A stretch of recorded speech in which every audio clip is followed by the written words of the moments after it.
Welcome to the Economic Development Committee monthly meeting. I'm Mary Ellen Humphrey, the Economic Development Director for the town of Durham. And we'll do our roll call by just introducing who you are. I'm Al Holland, Durham Town Councilor. I'm Sally Tobias. Roger Hayden. And you're I own Hayden Sports. very good. So we have a small complement this morning, but we also have a relatively small agenda. Boy, I'm starting off good. So let's just go right to approval of the agenda. Anybody want to make a motion? I'll make a motion to approve the agenda. Second. All those in favor? Okay, so we'll go right on. We have the minutes for April. Thank you very much, Sally. Wrote 'em on I'm doing Sunday. a little bit of just, I'm sure there's a few corrections. typos. Yeah, the only one I can see, it's like, it should be Chief Yeah. Kurtz instead of I Chili. did this I did like Sunday, Chili Kurtz better than Chief and Kurtz. oh, does it say chili? actually fits, doesn't it? I don't even think I proofread it. I was No, like, it's fine. Thank you so much for doing it. I know I said this before, but we had I want to say gatekeeper, no keeper. Cross-circuiting here. And it was quite expensive, so you're saving the town a lot, Sally. Thank you. okay. And so anyway, I'll go ahead and make the corrections, the Okay. That's typos. So is there wonderful. any other substantial changes that we need No. to make? I didn't see anything. Anybody see anything? And if not, we'll entertain a motion to approve the minutes. I'll make a motion to approve the April minutes. And second, Second. all right, all those in favor? Okay, boy, we're taking care of business here. It's all right. Chili. All right, so now we are at item number 5, which is public comments. And I see none. However, I do want to make my statement, because we are a really fun committee, and we welcome people. So if you want to talk to us about any of your concerns or ideas, exciting thoughts about economic development in Durham, please feel free to come in and talk to us. Anybody have any thoughts about that other than my short, brief thing? All right, so we'll move on from public comments. And I added this item, number 6, from an email from you, Roger, about encouraging downtown development and how we might discuss that going forward. And this is a really interesting topic. I think it's a really exciting potential for Durham. How's that for good, positive language here? But I think it would be helpful, especially since you're a property owner and business person in the downtown, Roger, that we kind of identify what's the potential and what's the challenges. So I put up I don't know what happened to that one, but I put up a picture of the downtown. And I've got a couple others I can show you. I'll go over to the table. Turn that one on. Oh, I thought I had it on. Can you see over there, Rob? No. Oh, yeah, there it is. Maybe it one's times always out. I don't know. Yeah, I'm not quite sure what the, there we go. Just like to- So I have a couple others. This is the thing that I did earlier. All right, so we all are all familiar with the plaza. And kind of give you an aerial view of that site. And it's currently in the planning board process. We haven't yet seen their final proposal. They're tweaking it a bit more after the last visit with the TRG. It's coming. So, yeah, you can move, yeah, sure.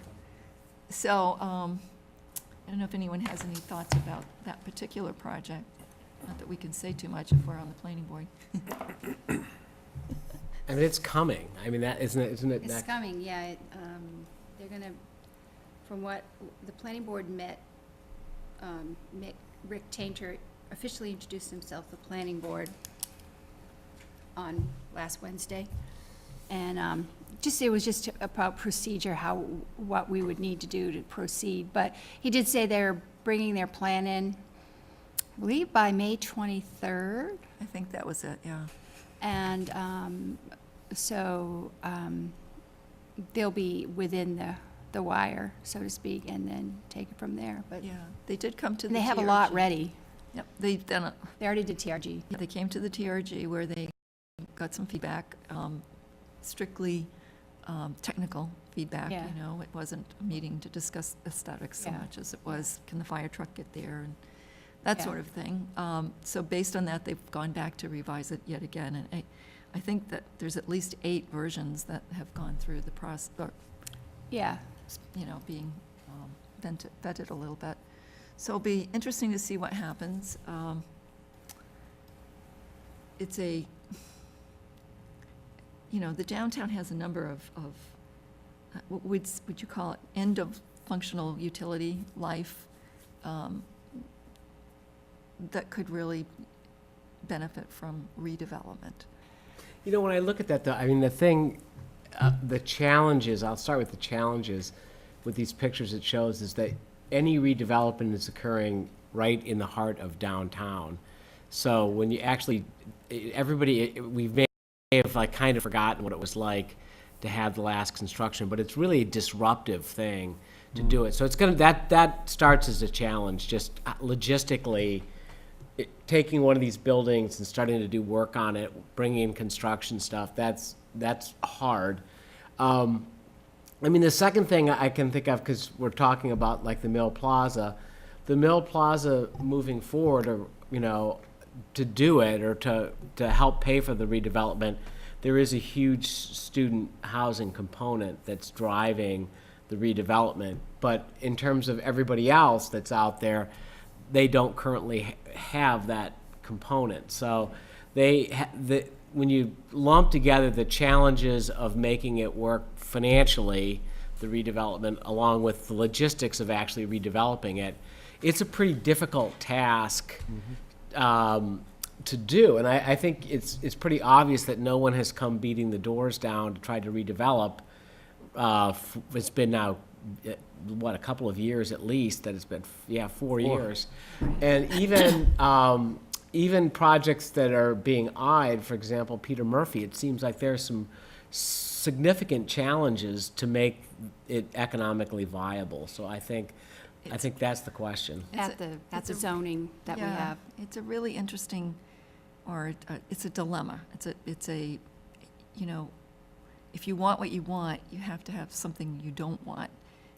At least the perception is that you don't want it. Yeah. And so I would suggest that we should look at taking the plaza out, because that's a different Situation. scenario. They had a lawsuit, they came in under the wire, whatever. So, but looking at the rest of the downtown, and which I'll do here in a second, let me find those pictures.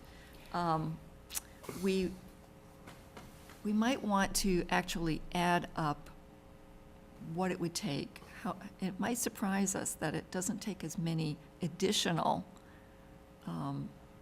students as we are fearful of. So, Yeah. so for example, the Mill Plaza is going to add 330 beds probably, or something like that. But it may be very possible that to do the buildings downtown that want to be redone, starting with Peter Murphy and some of the others, and even 66 Main Street, it may be a far lower number than that.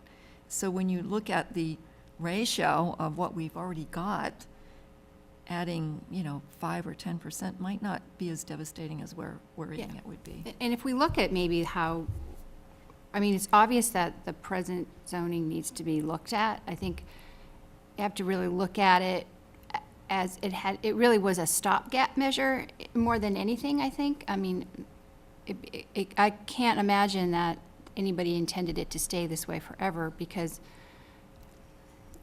it's, the square footage is not realistic for apartments if you want it to be, viable for anybody other than students. But if we look at the configuration, I think we're always thinking in this town, because every time we think of student resident, we think of these and if you start to think of in the downtown, not Mill Plaza, that's its own thing, but in the rest of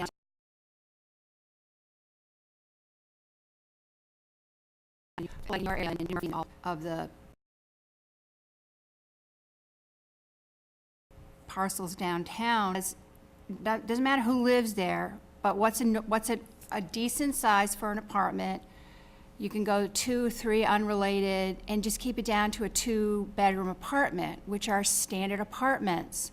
Yeah. And configure on realistic apartment size. And then if, that way they're still gonna go out as market-based, you're gonna rent to whoever comes there.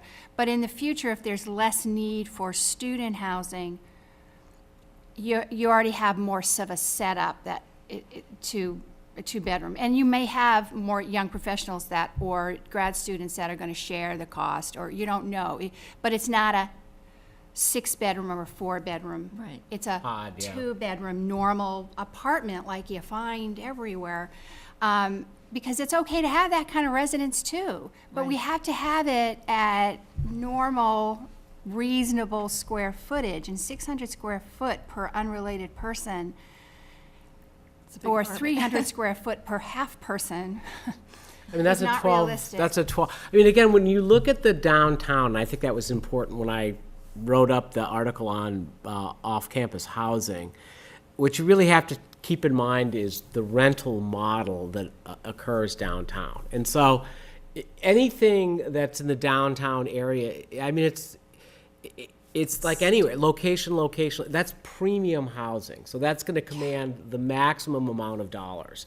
And the rental model is per bedroom. You pay per bedroom. And it's like that, my guess is a apartment anywhere downtown like that, especially if it's a new redevelopment, you're probably talking about between $900 and $1,000 a bed. I think is a fairly reasonable shot out there. So, but when you look at a lot of the things that are downtown, for example, Town and Campus already has a student housing component to it. Kenny's restaurant already has a student housing component. The Durham House of Pizza already has a component to it. Wildcat Pizza already has it. So that is already existing. I think that when we look at it, your idea is how many beds would that actually add? What does make it economically viable to redevelop? I think that's the real question that needs to be Right. occurred. Yeah. And I don't think that's one that's happened. Everybody says we don't want this thing. But if you want to redevelop, how do you make the numbers work is the real question that we need to have. It's an interesting dilemma because most communities don't have the financial incentive to bring in the redevelopment. The financial incentive is obviously that it makes a profit, that it's worth it, it's worth the investment, return on the investment. You have that built in here.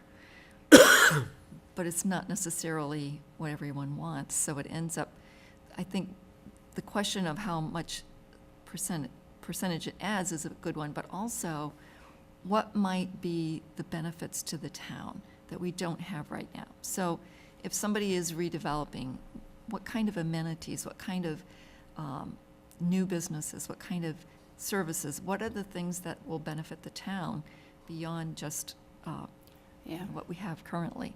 I think that's also a pretty important question to ask. And I think the other thing from that when I wrote up the off-campus housing thing that's interesting, and it's when you looked at Madbury Commons in particular, and on our website when I have it written up, you can see what the rider is that they have every student sign off on. And there is, I think, really important if you are adding that component is that the on-site management of the building is really critical. That kind of makes or breaks the project and what happens. And a lot of these, particularly the smaller developments now, it's absolutely in the owner's best interest to maintain. I mean, that's their investment. So I think that's really will be critical. I also think in the back of my mind, everybody was talking about reaching saturation with student housing. And are we going to tip over, particularly with Mill Plaza going in? But when we keep talking about like young professionals and other ones moving in, again, I just can't see in the downtown area. That's the most premium. I mean, that's kind of like renting an apartment on Central Park. It's the most premium, expensive housing there can be. I would assume that if you did tip, eventually maybe the cottages and the lodges, since they're farther out, would, if the market softened, they would have to, or could potentially change their rental model, where they have to move away from that per bed thing, and you moved into like as an apartment. As an Because you apartment. can't attract a family, you can't attract graduate students, or you can't attract that workforce housing at $1,000 a bed. It just is not, that's not, they'll go to Newmarket, they'll go to Dover. It just is not economically viable for them. But you could maybe, what's an apartment go for, like $1,500, an apartment and split,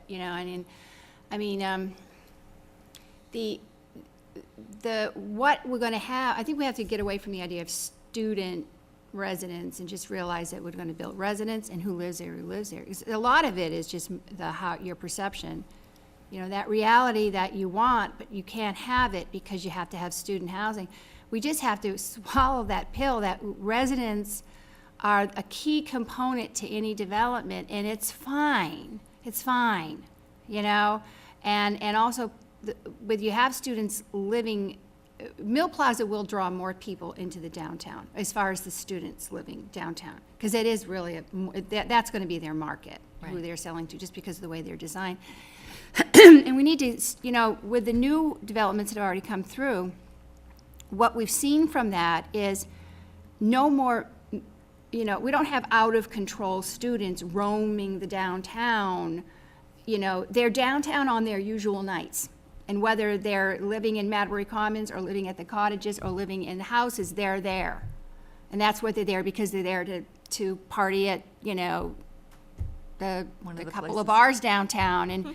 And that's Thursday nights, that's Saturday nights, and you have some issues for day drinking, and that's, but most of that day drinking stuff is happening at houses, still at residents. It's not happening at Madbury Commons. It's not happening at, maybe out of Ryan, they might be hanging out and things, but for the most part, they're not doing that. And so that model has really shown us that this is actually okay. It has had a little bit more of a calming effect in some of the neighborhoods. There's still more to move out of the residents, and that should be something we should continue. So if students are going to move into Mill Plaza, and that's fine. We may pull out from the cottages, but at some point, the cottages or the lodges will look at, well, I'm going to sell it, somebody else is going to buy it, and we're going to turn it into a different type of housing facility. They're going to find a way to make money out of their investment. So we shouldn't be worried about, an empty tenement building or something like that, because I don't think that would be foolish. No one's going to do that, because they can still make money. When you look at how many people want to live in this area, and so that, I think, will just be a natural thing that happens because of the marketplace. Yeah, it will be interesting to see. I think I've mentioned a few times, especially during the zoning talks a year ago, it's up to the boards in Durham to just have the backbone to do the right thing for the town. And it's been stated explicitly in the past that the business of Durham is student housing. And it's when these small vocal groups get control of something, like when the Zoning Board of Adjustment shot down the drive-through for Rite Aid, the exact opposite of what the people of Durham wanted happened. So that this reactionary stuff inevitably leads to a negative consequence. There was, development was stifled for years, and then in 2008, it was clear we have to have development, so square footage per bed, instead of making incentives better for the developer, the incentives was lower the square footage for student beds. Well, clearly, student housing is the economic engine, but it was just done the wrong way because of a reactionary point of view. So it gets back, to me, it gets back to fundamentals. As a property owner, as a potential developer, I'm not going to spend any time or money working with this town unless I look at the boards and see a backbone to do the right thing for what's happening. It's not that it has to be, 200 square foot a bed, but the process has to be reduced, and we've talked about that with the technical review. Right. And I just have to have confidence that there's a backbone to do the right thing for the town, which is to do infill in the downtown for good properties that are managed well, and if they're if they're good properties and managed well, that's all you can expect. The mistake's already been made. The damage is already done. You can't start ripping down buildings and saying we're going to change them. So now how do we go forward? You know, it's that clear to me. I look at this chart that was developed by Mary Ellen of where's the 300 where's the 300 million development going to come from? That's a lot. Something has to get built for it to show up. I mean, at some point, I mean, does the council or the planning board or do the administration of this town make the residents of Durham aware that taxes are going to start being crushing in their direction soon enough if changes aren't made? And I don't see it. I see people working for this, but when you still have these groups of vocal, concerned citizens effectively doing the exact opposite of what needs to be done, what do you have? You have quagmire central business district, because that's what it is. I was recently at a graduation for another university in a small town, and there were 9, and it was a small town in a state land-grant university, and it was, there were 9 restaurant bars in the general area. That's where all the students go. They're not out roaming the streets and waiting in line, and there's not 500 kids waiting on Main Street to get into one place. There's no one on the street because there's lots of development, lots of places where you can drink and eat. They're students, they're human beings. There was one restaurant, restaurant that actually has an 18-plus night. If you're 18 years old, you can get into it. You have a hand stamped or a bracelet, and you can be in there with everybody that's drinking. You're in there with your friends. There were 15 big meaty bouncers in there, and if you're caught drinking, they throw you out, period. The word was, what a fun place. They control it. The landlord's making his money on the restaurant and the liquor, and the 18-year-old, 19-year-olds, 20-year-olds are in there having a blast with their friends on a Friday night. I was there. I saw it. This works. But you got to get over the terror of the student housing. I mean, that's what it is. That's the economic engine. The university is the economic engine of this town. It would look like Madbury or Lee or some other little crossroads town if it wasn't for the university. And it really is that simple, but it comes down to, do the boards have the backbone to do the right thing? Well, I think one of the things would be helpful, that's, there is the Durham Landlord Association, but it's kind of in stasis right now. And I think it's unfortunate. I think it would be helpful to have that become an active organization again. I think that hearing their insight, first of all, it would be really great to have, from their perspective, if you're trying to change the perception of student housing, having like more of a standardized what your rules and requirements are that run across all of that. I mean, well-managed properties are, should function fairly well, and I think there's great examples of that in Durham. Again, like going into Madbury Commons and talking with Mimi, it's a really tightly run ship, and you'll notice it when we went through the tour and that. The property is well maintained, and it's pretty obvious that they really have definitive controls in place like that. And I think that if there was an organization like the Durham Business Association building up and standardizing across that, and then they can also give feedback about what it took to develop the properties, what it takes to maintain the properties. It's another thing where there's that perspective is not ever shared or gained. And if we are going to talk about going forward with other development, it's kind of nice to have the experiences and the knowledge base of the group of the people that are doing it as part of the discussion. And I think that, when we talk about this, we're going to have to get all sides to sit down and talk. Yeah. And right now we haven't done that. So that means the property owners who would potentially develop, the neighborhoods. developed properties Yeah. already, the people who have experience with it, and also the university and residents sitting down. And I think the conversation, again, needs to center around what's economically viable is really a real question. What could We have another thing to consider, and the economy is very cyclical, okay? We're on a high right now, Yeah.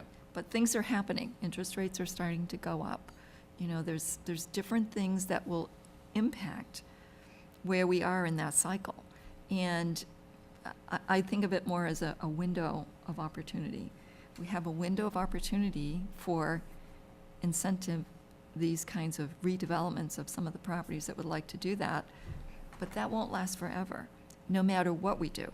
We can change zoning, we can do whatever we want, but when the money dries up or the interest rates get too high, it prices it out of the realm of possibility, and things change. So I feel it's my duty to say, as the Economic Development Director of Durham, that this window of opportunity isn't forever.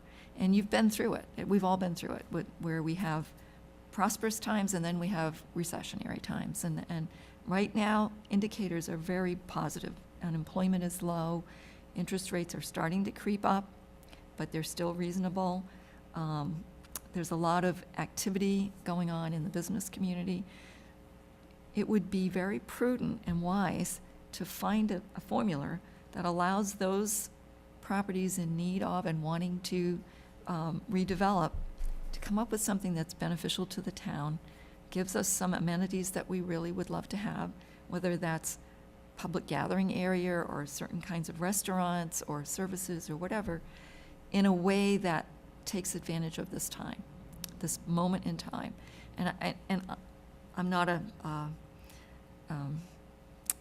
don't have a crystal ball, but I think that it's limited. I think if we wait too long, and I think that could be measured in months or short years, we'll miss that opportunity for a long It's time. and just the in terms of, I think I've been in government long enough now. In terms of tackling something like this, like changing, it's a significant challenge, even under the best conditions, to do it. I think, what it really needs, even if we start the discussion right now, it's going to take clearly months for us to move through that. And I think that really, it's something on the town council side. I mean, we just approved our scaled down version of goals, but it's something that really needs to come forward, that we really start this discussion So now. what can we as a committee do? What role can we physically do to help the town with this issue? I think coming back to it, I think it's trying to come up with, one, I think we can facilitate reaching out to like the Durham Landlord Association, trying to help get them as part of the conversation. I think reaching out to the other property owners downtown and getting them to come forward and have a discussion.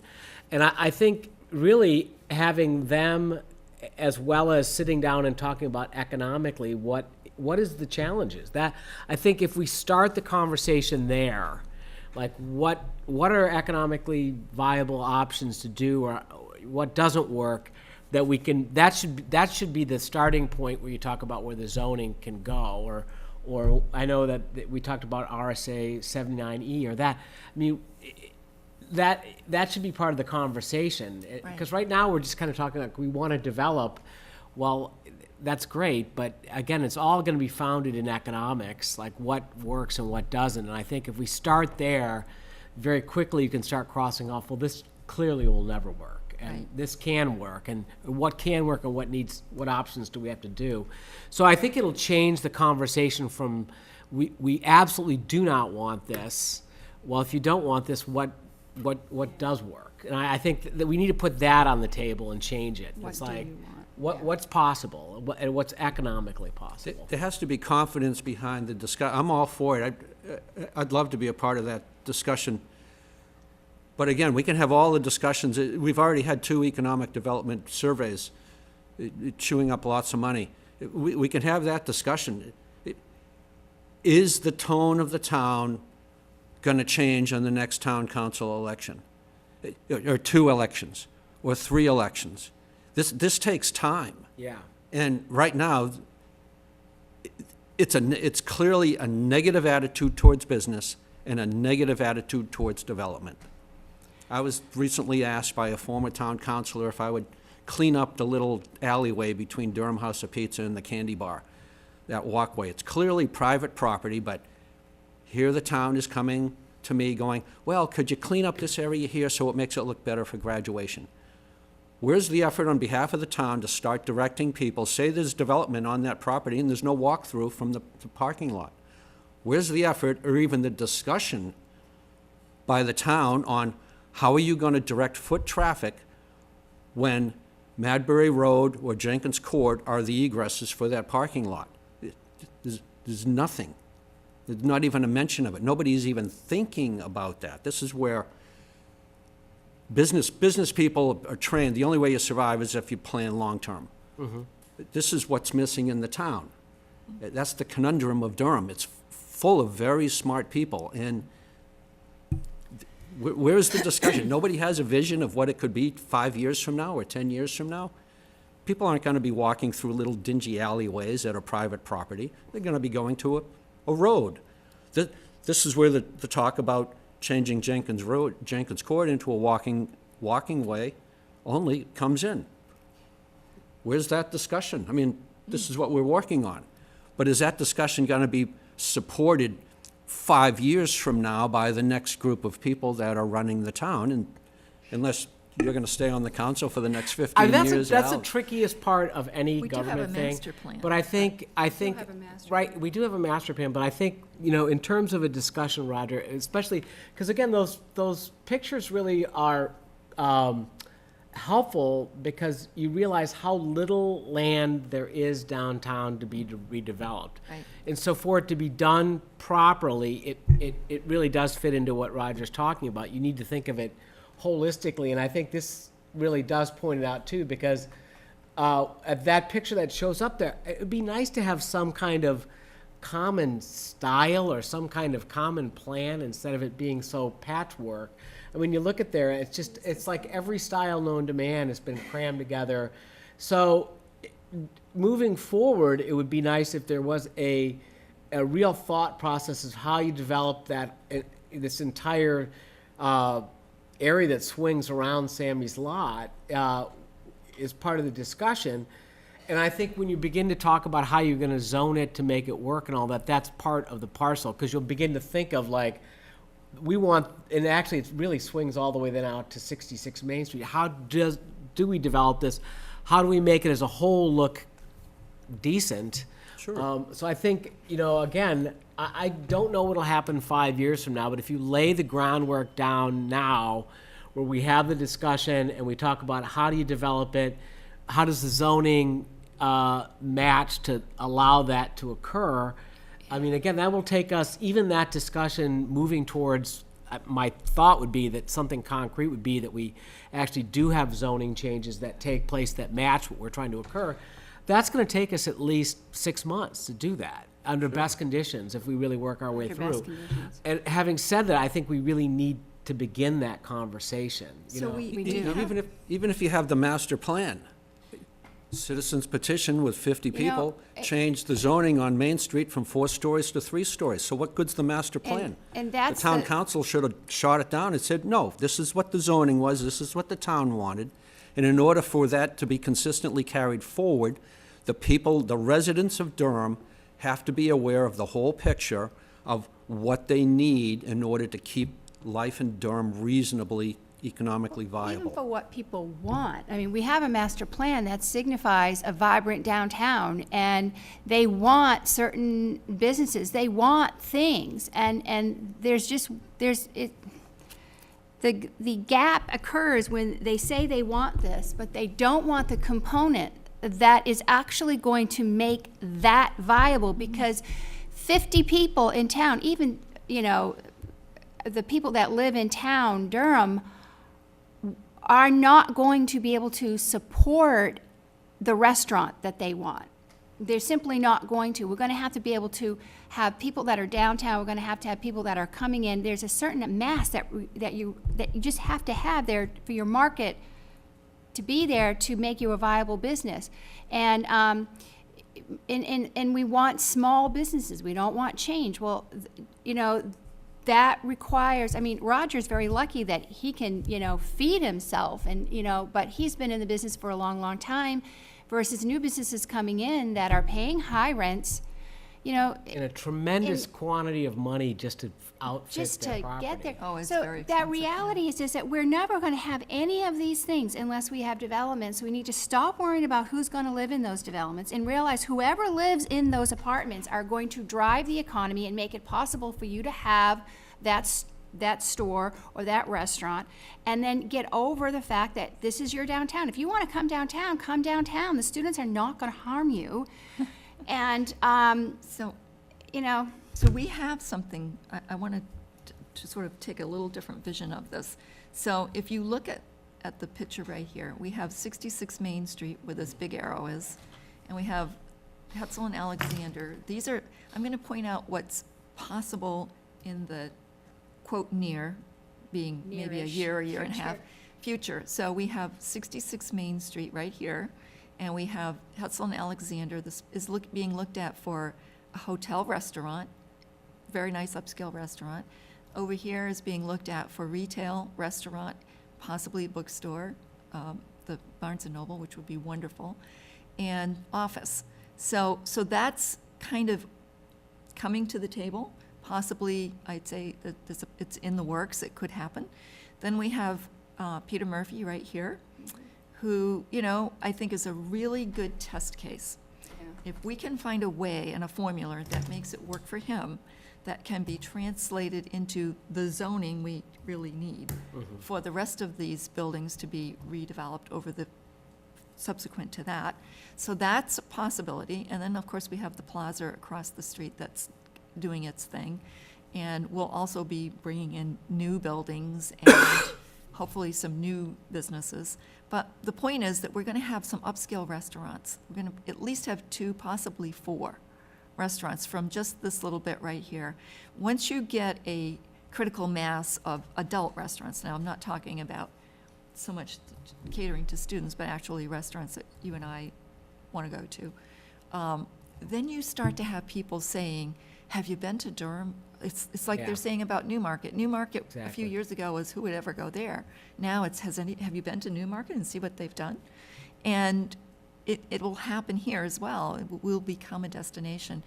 You want to eat out, Portsmouth is kind of packed and full, and let's go to Durham because there's 3 or 4 really good restaurants in the evening that we want to go to. we had Friday night, we had friends that live in Exeter, and they've got a lot of choices in Exeter. And, you know, a friend of mine, I said, have you been to Hop and Grind yet? And she said, no, we haven't. And her husband actually, her husband's daughter, because it's a second marriage, knows Bobby Marcotte, the cook. He'd actually helped with her wedding. And so he said, yeah, I want to go. And so they came up from Exeter, and we went out, and they loved it. And they're like, we should come back here. This is a great place. So that idea that you had somebody from out of town coming specifically to Durham for a specific restaurant, and that's what you do. That's what happens. And I'll go to Exeter for certain restaurants. And Hop and Grind is a good example of that, because there are students in there eating, and there are adults in there eating, and you can be perfectly comfortable sitting in there. It's a certain type of vibe of a restaurant, you know, but it's a quality restaurant. And, you know, so we have that, and that is going to can happen again. Well, it happens, and even that Duplicate. whole Madbury Commons with Saxby's there as well. Yeah. But I think, like, when I think of, in terms of what you're talking about, getting this going, Roger, it's like I think of how we operate in the yearly schedule, and by fall, we're going to get back into the budget again. And I think that it would be nice. The summer is traditionally the slowest time for our town government. It's almost like we need to utilize the summer It's a to good begin time, this yep. conversation. Yes. It's The like, summer should be the busiest time for the town government. You've got the time, and well, it's like it's one of those rare times that we have a period of reflection, and I think that, you know, again, we don't have a town council meeting till the beginning of June, But this really needs to come up, like, we need to start this summer, this conversation at the town council level, what we're thinking about or what our thoughts are on moving in terms of development. I mean, traditionally, it can come with like signatures where people talk about zoning, or it can come through the planning board. But I think at this point, it really would be helpful for the town council to begin to have this discussion. It's like, where we really do bring in thoughts about what's economically viable and what our zoning looks like. And because, again, we have some time over the summer where it's traditionally been slow, where we start laying the groundwork for what, when we look at this. I know this will capture a tremendous amount of community interest once we start talking about zoning, but we have to lay all the groundwork to have the conversation. And what's the difference between 21-year-olds or 18-year-olds sitting next to you in a restaurant in a family with a crying baby? And you know, Which one's more annoying? I mean, what is this there are- student anger, hatred? This I is think- Durham. I think that's the component that needs to be exercised, and there's a lot of components that need to be exercised in Yeah. this town. And I mean, I think the planning board is now realizing, as we're entering into the zoning for the solar amendment, the solar amendment that the Energy Committee put a lot of time and effort into, it was very interesting to see the reaction from really the negative reaction from many people in the public. We certainly did have positive reaction to it.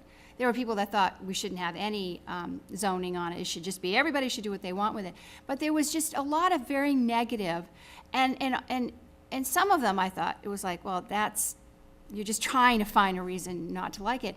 But to have that kind of negativity come out of a town that is sustainable driven, that writes in their master plan, we need to have this, alternate forms of energy. We need to encourage this, and the praise that the Energy Committee has gotten over the years, to have that kind of angst come out of a town, that it just seems so odd. And I can understand people's concern about views, but to really start pulling out other arguments, it's just very interesting. And I think that discussion about, because we do have those, the people that come up, I think we need to encourage that, to really bring it out, so people are like, so what is it that really is your problem? What is it that you're concerned with? Because when you sit there and you listen, like with the energy on the solar amendment, I'm going through this and I'm like, okay, so their issue really is the preservation of scenic viewways. Okay, we can work with that. With the development of downtown, what is your fear? Because you say you want these things, but you are against it. So what is it that what can we try to really protect for you? And then where can we grow from there? So we need to bring them I out. think also, in terms of like what you're talking about with students, Roger, I think that there has been a real effort made to try to, again, it's the common story of Durham, where a lot of the conversations or dialogues or getting to know people have just not occurred over time. And I think we really have made a significant effort with the students over the last 6 months, reaching out to them, getting to know them, trying to work with them. I think we had a really productive meeting with the university where we met with them talking about what we're trying to do with students. And I think there's a realization that we have a common goal. We just don't know each other. And it's like, in the past, I think a lot of our interactions have always been at the administrative level of UNH, and we really haven't reached out directly to students. I thought it was somewhat ironic at the meeting where the dean of the university was telling me about students' perspective, and I was like, with the work I was presenting, I was like, yeah, that all is from the student's perspective. I really, this is my first meeting with an administrator of UNH, but I've met with significant amounts of student groups already. Yeah. So I think that's a thing, it's clearly a priority of the university now. I think with Unity Day and all that, trying to change their perception. So I think it's a rich time right now to build a better relationship amongst ourselves, and that we can, I think, changing the perception of what students are like. I know what people get upset about. They get upset when there's like garbage, when there's noise, that bothers them. And I think a open conversation that occurs between the university students and us, saying this is what we really don't like, but this is what we really do like. I think we have to kind of balance it out, and I think we've begun that conversation. So Yeah. I think that is important. If we do want to redevelop, and that has to be a component of it, and I think we've started it. So I want to just say that it's normal for people to react emotionally. That's a Yeah. normal thing. So we do. understand. And what we have to try to figure out, and it's hard in the realm of government, you're probably finding this out, a lot of things are decided based on emotion rather than on logic or fact. Yes. It doesn't matter if you're at the federal level, the state level, the local level. It's all, how do I feel about this? Because we trust our instincts a lot. And I think that's what you're seeing with the solar thing. It's a very instinctual kind of, I don't know, reaction. Something happened And if people don't understand or they're afraid of something, they will react in the negative. So what I think will help is if we take our downtown and we can present a desirable, don't you kind of want this, a really good vision, and you got to that, that's exactly what you're talking about, Roger. How do we help to visualize what we want so that people can get past the fear?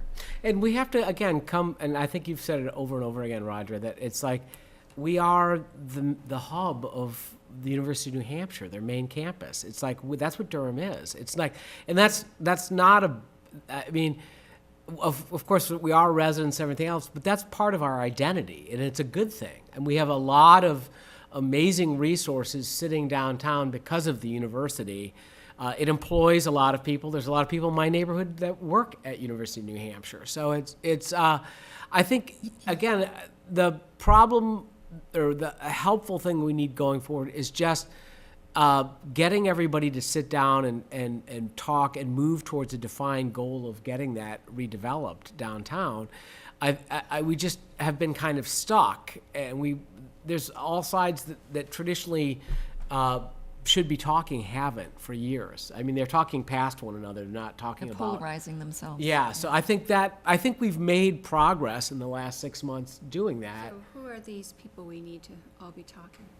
Well, again, I think like I think Businesses, you need the landlords, you And need residents. Business and residents. Yeah, some of the residents. You know, I think you need some of the big student housing groups will have a lot of expertise that come in, and we sit down and talk about, like, particularly people who have done developments in the last 10 years of downtown know exactly what it's like to do. I mean, Madbury Commons is very clear. They know what it took to build that building, and so does Orion. It's like, so, I mean, they'll understand the challenges of coming forward, what makes things work. So if we can help change the dialogue from the negative, complaining, whatever, to the positive, which is opportunity, market forces that are favorable to what we want. So I think that is part of our role as Economic Development Committee, Yeah. is to help the community as a whole to understand what it is and what those opportunities are, and kind of come up with a vision that works with the business community, the investors. I mean, nobody's going to invest in something that doesn't give a return on that I investment. mean, a really interesting starting point, again, would just be like, take a hypothetical project, downtown Durham, and like run the numbers out. And I think that will change the conversation. yeah. If you say, okay, let's take, Hayden Sports and the laundromat, what would it take to redevelop that into like a viable thing? And I think if you do it like that, it'll change the conversation, because then people go, I didn't realize that's how much it costs to do that property. That's what you have at stake. This is the return. So again, it'll change the dialogue, I think. So I want to say, I'm putting on my accounting business hat, that, and this sounds awful, but a business doesn't have to disclose their profit. I mean, that's just No. like asking you, what's your W-2 say, you know? Yeah. It's none of my business.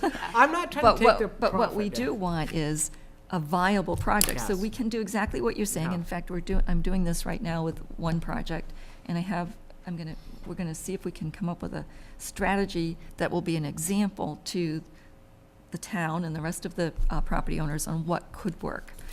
But taking out of that equation, this kind of notion that we have a right to know private information, we really don't. No, We really I mean, don't what I'm have a trying to right ta- to I'm not know. trying to, There's I'm trying to take anger. away the Yeah. profit. What I really wanted to clarify is that What it takes to make it. what it takes to make it work, Mm-hmm. even aside from line to get it built.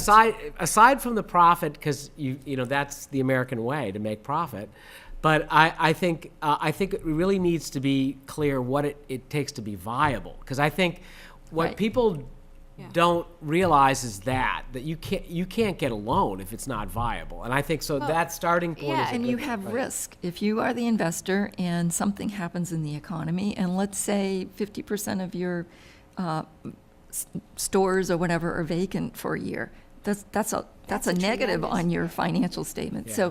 So people who take that risk and invest their money are entitled to a return on They that. have to make the money. And so I'm surprised at how sometimes we think we know what the developers are, like they're endless pockets of money. In most cases, they're not. They're looking at those numbers, and it's close. I think Young Drive was a really good example. People didn't believe that without the fourth story, they couldn't do it. Well, they couldn't do it, so they went away, and they're not coming back. And they said it, but people didn't believe it because Now we they're have- developers. They have lots of We have money. townhouses being rented to So students. sometimes maybe people do exaggerate, but there's a critical point where it becomes worth the risk and all of the challenges of building and, everything that goes with that, and actually going forward with a project. And when you have that bird in hand, that person, that group, or whatever, that wants to invest, and there's a reason for it, you're in a really good place. And Durham has that, which is where I come here and I'm like, whoa, communities would die to have the opportunities you guys have here. And instead, we're like, I don't know. Well, again, like You this know. gives us something solid to work on, because Yes. again, once you start to talk about changing zoning, that's a significant change, and it's like it has to be based upon something. Having it based on something that's an economic viability of something, that's a good place to start. So I really think, going back to what Roger said, we have a master plan, but I don't think, if you look at this picture, not what do we representing see it. it becoming? And I think this part in the front with Mark Henderson's redevelopment, and then you can see Polly's over here, you can get a sense of what it could be, Yeah. that it could be really, really nice. And I mean, assume as I go up here, it should Billy Hawk. fill in around here. Yeah. You know, Yeah. and it And should on be the some side. kind of a common. Well, hoping that as well, but that it's a common theme. I mean, that's We that and have that a- kind yeah. of match. We so. have an architectural theme going. It's, small town New England, and that's, anybody that's come in is probably gonna build on that theme, because they wanna look normal. They wanna look like everybody else. And we already have those, we have that. Like, that's what you're gonna need to look like this. all right, so I want to just kind of summarize with a couple of specifics. What specific things can we do in the next month? Well, I won't be here. By the way, let me mention, next month's EDC meeting, I'm delegating to Sally. You didn't know this. I'm just announcing it. Okay. I'm just teasing. Sam, who's that? Do you have her email? All I want to comment on what we've just talked about is when you guys came to us, the business owners, about those zoning changes, that was the beginning of the conversation. Okay. But look what it Continue. took to just prevent a potential disaster of getting rid of residential housing in the central business district. I mean, it was 16, I mean, one of the counselors commented about hiring rich lawyers. The only way we could get the town to listen was to have a lawyer standing with us, and it costs $16,000. Oh, my goodness. I'm not rich, but I had $4,000 of my money go to that. Could I have put $4,000 into something else? How about Parks and Recs to help the town? Rachel's put out an email for donations to Parks and Rec. Sorry, my $4,000 went to saving the town from making a disaster out of a hodgepodge. So this is what I'm talking about, is it has to start at the top. I mean, I'm not looking at you guys for that, I'm just saying, it has to start at the top. And this is why I'm so stunned when I say, well, under the town website where it says, Durham, New Hampshire, and I say, why not have home of the UNH Wildcats? I get such this reaction, this anger. And I think, my thought is one is, who are these people? And two, I'm not going to spend another dollar trying to fight this. They're either on board, or when I get time to go, it's like, high bidder, go ahead, put the brick building up there, the square, max out the space, brick building, there it is. I mean, all right, good, I got my investment back. But that's the attitude that the businesses and the landlords all have. The landlords, the reason they don't come forward is most of them are all done.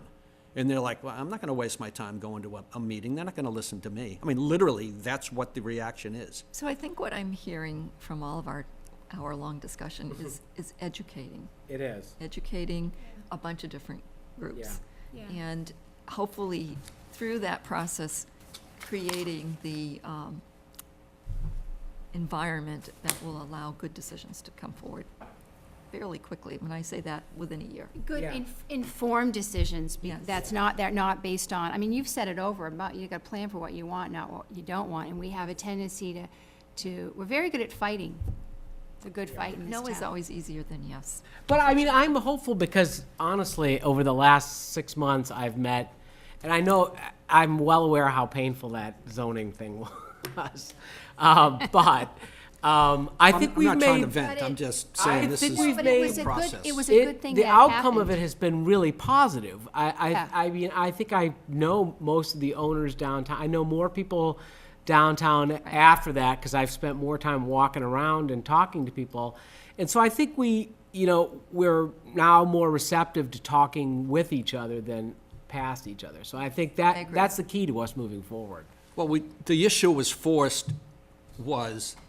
if you're going to have something downtown, you're going to have to talk to the business owners and landlords sooner or later, so let's get on with it. Yeah. And you guys truly face that, but there's 100 other people out there that need convincing that they have to face that fact too. And that isn't being presented at the town council level. Yeah. That's what's missing. It's like, you really do have to come downtown and talk with people and see what's going on, or this graph right here is gonna hit you like a nor'easter. It's just, it's gonna hit you. Yeah. Well, and the sad part is that even if all of these projects, all of them, are accomplished in the next 5 years, it's only a third of the way. Yeah. Yeah, it's tough. We aren't going to talk about that because it's too scary. All right, so I think we got some pretty good ideas here, and I'm going to highlight the word educating. Yeah, I think our role, if you doing that, putting that really will be very helpful to drive a better conversation. I think. Yeah. Oh, sure. And I want to talk to the people, when I was in another life, and I had to work on issues with politicians and things, I always went to the ones who were against it. Yeah. And people would say, well, go talk to them, they're on our side. I'd say, no, I want to go to the ones who are against, who are voting no or yes or whatever the opposite was. And we need to start doing that. We need to talk to the folks who are vocal.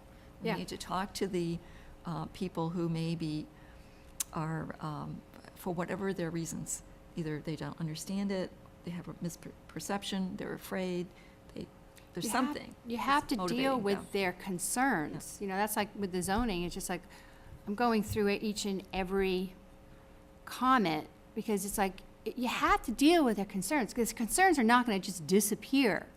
They're gonna be there no matter what. There are And so you thoughtful have to, people. like, this is a concern, well, let's discuss this, and how do we look out for that? How do we protect that? How do we, and then still guarantee this?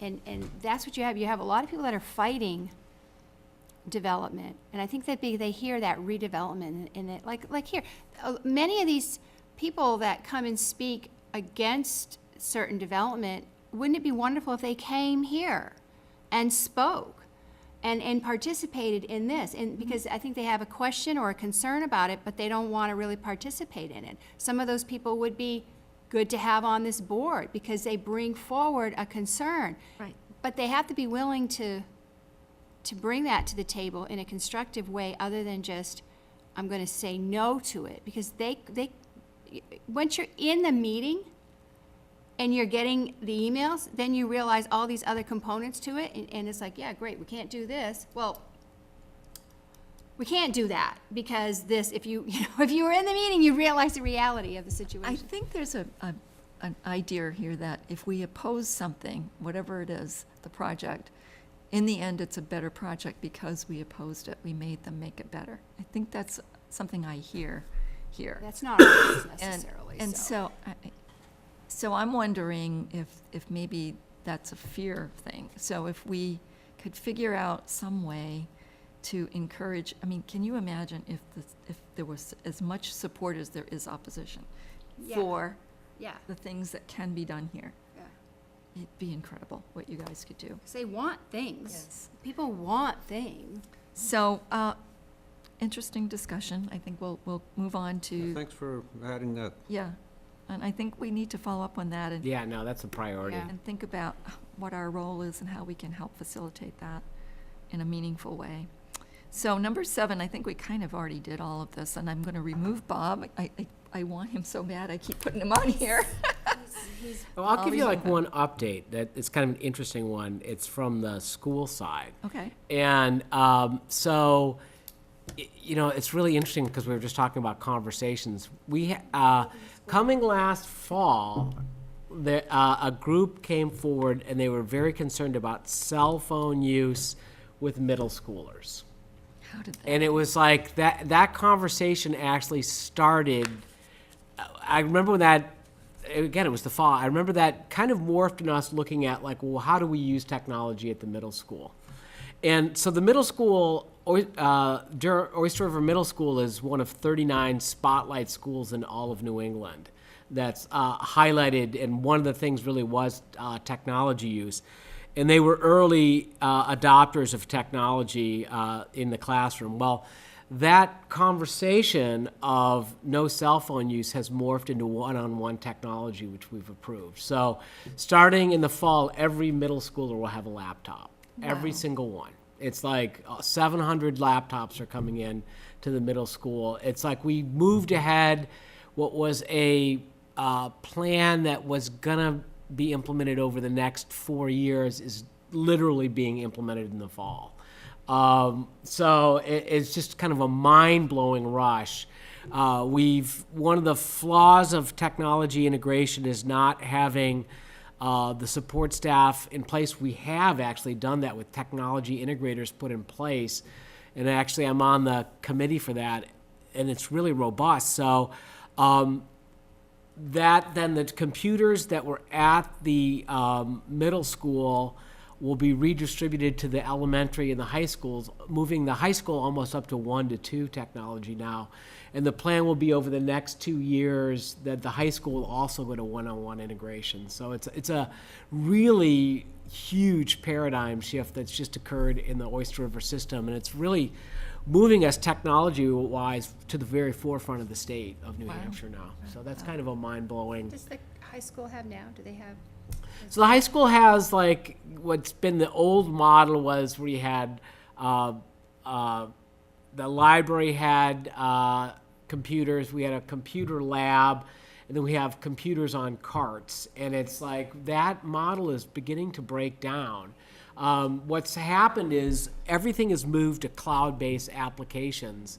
So as you've moved to cloud-based applications, these static setups aren't necessary anymore. So it's really quite a huge change, and it's an interesting one that no one saw this coming 6 months ago. So what happened with the cell phone? So the cell phones, Everything's still darling. tomorrow, we actually Oh. have to implement the policy. So the policy likely that we will adopt will be you can't use a cell phone bell to bell at the middle school. That'll be the policy. And there's really no reason to use a cell phone because you have a managed device. The whole idea is we want to manage the device that you have. The software that you're using, the things you want, we want to control that. That's best practice. And so see. moving to one-on-one technology takes the social media component that everyone was scared of and That's removes it. So, but it allows the equity, because I think when you think of Oyster River, everybody thinks that we all have a lot of money, which we do actually, but there's people who don't. And it's like, so providing equitable use of technology to everybody is in our mission, and this addresses that. So it's a 4-year lease that occurs on the computers. At the end of that, we just turn them back in and get a new set. So it's a really interesting development that I don't think any of us saw, and things do happen. They're on the right course, getting away from the social media aspects and controlling a device that they use, which is terrific. Now, look at the irony of the whole thought process, though, is what's missing in America? The trades, plumbers, electricians, carpenters, welders. That's why development is happening in China, not America. I've had, over the past 2 years, I've had 3 electrical contractors come into the buildings to do some major work, electrical work on it. Didn't even want to touch it for 6 months because they can't find guys, men, I mean, they're talking about workers, but primarily young men between the ages of 20 and 40 that don't want to get their hands dirty. This whole generation has been trained that everything's going to happen around the cell phone and the laptop. Interesting. Everybody wants to be an engineer, but nobody wants to be the engineering They don't want to technician. get their hands dirty, and you look at, when was the last time you had an electrician come in? I mean, they're hard-working people, obviously, they're us. And plumbers. They're not charging $160, $200 an hour. That's what my CPA charges. I mean, college-educated masters, good, do it yourself then. Plumbing service But called that's- half an hour, and he was only there for $100. Sure. And that was a But deal. that's the irony of it, Actually, it's is $180 all of this technology, and what's missing, it's the actual hands-on work that's not getting done. Interesting. Oh, yeah. All right. Do we have any update on the farmer's market? I dare to ask. Farmers Market is going to back to Jackson Landing this year. That's what we've got. They are hoping to talk to their vendors to try to convince them that next year they could come here. And the town did offer up the parking lot. There was just some concerns that the vendors had. They made a decision without really getting their concerns addressed. So they're going back to Jackson Landing. So there will be a farmer's market. We'll be back in the same place down in Jackson Landing. Not without lots of effort on Not your without part. lots and lots of effort. I think that I'm discouraged in the fact that the reasons why they decided not to come to the town, I fear, are based on some particular biases that they might have about the town, and also about some assumptions they were making about for their convenience. And we were already prepared to give them what they needed. And so I think that they missed an opportunity for being seen, easily seen, or what is it? I don't know, whatever, but Visible. visibility. Yeah. They chose they kind of missed an opportunity for visibility, which is really what they wanted. So they'll see, but from what I understand, they are going to try to talk them into it for next year, so we'll see. But they'll be there, they'll be at farmer's market, and we'll see what happens. All right. Thank you for that, and thank you for all that effort. No, I know you spent hours and hours we and have a hours. spot for them, they can come anytime. Anytime they're ready, we do have a spot for them. Okay. All right. Is there any other business? That's I it. think we covered it all. I just want to mention that we do have a vacancy with not Bob Brown not being here now, so we have an alternate position that we can fill. If you have any suggestions, let me know. There was a young man interested, and I've forgotten his name. I got to see if I can find it. He sounded like a good addition. All right. Doesn't have to be can be anybody. Do you have to be a taxpayer in Durham to be on this committee, or? I do I- not know that. I think you have to be a resident You of have the to be town. a resident or own property here. Or own Right, property. or a You are- property owner, okay. I mean, I'm a property owner, so Right. that's why. Yes, you were Right, fine. We yeah. did check that out. Okay. So, yeah, if you have any suggestions, let me know. And we'll see if we can fill that up. All right, anything else? Is that I would entertain a motion to adjourn. motion to adjourn? Oh, before we do, We're this close. I know, I started to say next month I won't be here. I'm going to be on vacation, and I wasn't putting you on the spot. Oh, that's right. I think I talked to Sally about possibly a tour for you guys for the meeting. If you, or you can do whatever you want, you can have a meeting, Tour. and I'll hand this over to whoever would like. Where would the tour be? Well, what if you toured the downtown businesses? I think that's actually a good idea. That'd be fun. Yeah. That would be a good idea. Or you could do the IOL if you haven't been Spots. there. And we'll think about it. Yeah. And possibly if we might be able to set up to do the new, Oh, yeah, the these town guys. hall Yeah. renovations. We did a tour and it was very interesting. Cool. So, What if the tour was specifically to target the businesses, and there was a little postcard that said, would you be interested in a discussion on this issue Yeah. that we Yeah, talked that'd be about? great. And all we do is simply hand them out. I mean, I'd love to walk around Outreach type of as a thing, business yeah. owner and town councilors Yeah. or whatever. Sure. Yeah, And it you sounds like just a hand good the card out, I mean, if they even have a stamp on them so they can just mail them back or something like that. send me what you think the card should say. I'm not quite getting it, so just send it to me, okay? Right, email. Simply would you hand it to Steve Petrovitsas at Durham House of Pizza, or John, or one of the fellas there. Would you be interested in participating in a Oh. roundtable discussion about About downtown about development. development in the central business district? Oh, yeah, that's a Yeah. good idea. What are, That's a good what idea. would your issues be?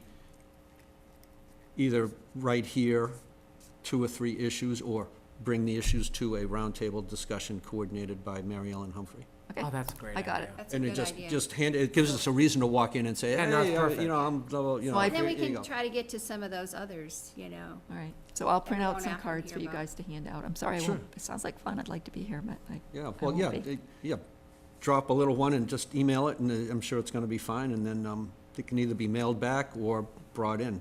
I mean, if it was mailed back in, you might get 25 back. I mean, Yeah, great. That would be great. that would be a, and it'd be a That's a good reason to do idea. that. That'd be Because fun. that's we need to start, We'll get started. we need to start. All right, so now your motion, Motion to adjourn. a second. Second? All those in favor?